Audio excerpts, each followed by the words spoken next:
Sadgurunath Maharaj Ki Jai, and welcome to Jagadambe Reads the Holy Books of India, Ramayana9.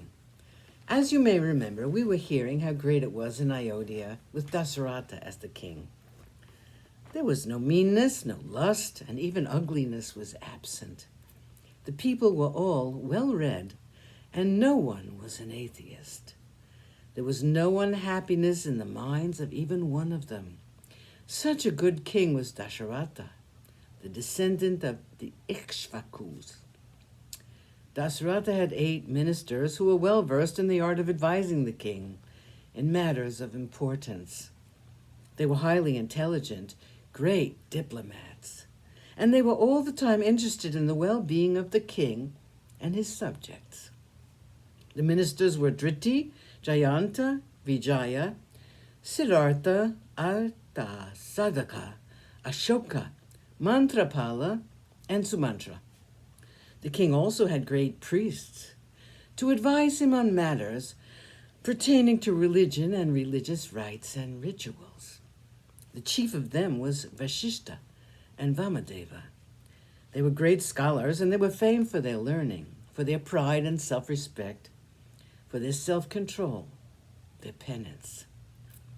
They were glorious people who had thoughts only for the good of others, the king and his subjects.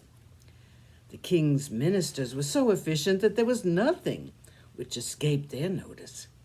They knew about the happenings in all the neighboring countries. The treasury of the king was ever full, and so was the granary. Such a great king who had everything he could wish for was not perfectly happy. He had no son to make him happy. The line of the Ikshvakus threatened to terminate with him, since he had no one to succeed him. King Dasarata was unhappy because of this, and this sorrow ate into his vitals day and night. And as he grew older, his sorrow increased too. One day, while thinking on this, the king thought, why should I not perform the yagna by name Ashwamedha? I have been told it's a very rewarding yagna. Perhaps my prayers may be answered if I perform the horse sacrifice. He called for a meeting of his counselors. When they had all come, the king asked them to be seated and sent Sumantra to fetch the rishis who surrounded him during the performance of religious rites. He said, Sumantra, bring to me the revered gurus, Vasishta, Vamadeva, Sunyaya, Jabali, Kashyapa, and their disciples too. Within a short while, Sumantra brought all of them to the great council hall. The king received them with all due honor, and after seating them properly, paying attention to their status, the king spoke to them. Surrounded as I am by wealth of this land and by my many beautiful objects of pleasure, still my mind is sorely troubled by sorrow. I have no son, and that makes me unhappy. I feel that the performing of the Ashvamedha may answer my prayers. This is just a thought that has occurred to me. It's up to you to weigh it carefully and tell me if I have thought right. They approved of his suggestion and said, Oh, king, this desire of yours to perform the Ashvamedha for the purpose of continuing the glorious line of Ikshvakus is indeed commendable. That you should have thought of it is in itself a sign that your wishes will be granted.